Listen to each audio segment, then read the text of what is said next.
നമസ്കാരം, പ്രവാസി മലയാളിയിലേക്ക് സ്വാഗതം. പീഡനത്തെ തുടർന്ന് യുവതി ആത്മഹത്യ ചെയ്ത സംഭവത്തിൽ 45 വയസ്സുകാരനെ പോലീസ് അറസ്റ്റ് ചെയ്തു. ചാത്തന്നൂർ ഏറംപണ്ടി വിളവേട്ടിൽ ബൈജു സുന്ദരാംഗനാണ് അറസ്റ്റിലായത്. ഊറാമ്പിള സ്വദേശിനി അഞ്ജലി ആത്മഹത്യ ചെയ്ത സംഭവവുമായി ബന്ധപ്പെട്ടായിരുന്നു അറസ്റ്റ്. കോടതിയിൽ ഹാജരാക്കിയ പ്രതിയെ പിന്നീട് റിമാൻഡ് ചെയ്തു. അബുദാബിയിലായിരുന്ന പ്രതിക്കെതിരെ പോലീസ് ലുക്കൌട്ട് നോട്ടീസ് പുറപ്പെടുവിച്ചിരുന്നു. പ്രതിയുടെ ഭീഷണിയെ തുടർന്ന് 2019 ഏപ്രിലിൽ യുവതി വീട്ടിൽ തൂങ്ങി മരിക്കുകയായിരുന്നെന്ന് പോലീസ് പറഞ്ഞു. ആത്മഹത്യാക്കുറിപ്പിൽ ബൈജു സുന്ദരാംഗനാണ് തൻ്റെ മരണത്തിന് കാരണക്കാരനെന്ന് പെൺകുട്ടി പറഞ്ഞിരുന്നു. പെൺകുട്ടി വിദേശത്തെത്തിയപ്പോൾ പ്രതിയായ ബൈജുവിനെതിരെ കേസ് നൽകിയിരുന്നു. ഈ കേസിൽ അന്വേഷണം നടന്നുകൊണ്ടിരിക്കുമ്പോഴാണ് പെൺകുട്ടി ആത്മഹത്യ ചെയ്തത്. ഒളിവിലായിരുന്ന പ്രതി അബുദാബിയിൽ നിന്നുള്ള അവസാന ഫ്ലൈറ്റിലാണ് നാട്ടിലെത്തിയത്.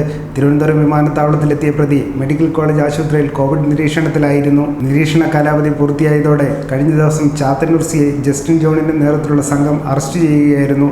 സംഭവത്തെക്കുറിച്ച് പോലീസ് പറയുന്നത് ഇങ്ങനെ: പെൺകുട്ടിയെ അബുദാബിയിൽ കൊണ്ടുപോയി ബൈജുവിൻ്റെ സ്ഥാപനത്തിൽ ജോലിയും വീട്ടിൽ താമസ സൗകര്യവും നൽകിയിരുന്നു. ബൈജുവിൻ്റെ ഭാര്യയും മക്കളും നാട്ടിൽ പോയ സമയത്ത് ഭീഷണിപ്പെടുത്തി പെൺകുട്ടിയെ പീഡിപ്പിച്ചു. തുടർന്ന് ജോലി മതിയാക്കി നാട്ടിലെത്തിയ പെൺകുട്ടി 2018 വിവാഹിതയായി. തുടർന്ന് ഭർത്താവുമായി വിദേശത്തെത്തുകയും ചെയ്തു. ഭർത്താവ് ജോലിക്ക് പോയപ്പോൾ പ്രതി വീണ്ടും എത്തി ഭീഷണിപ്പെടുത്തി പെൺകുട്ടിയെ പീഡിപ്പിക്കുകയായിരുന്നു.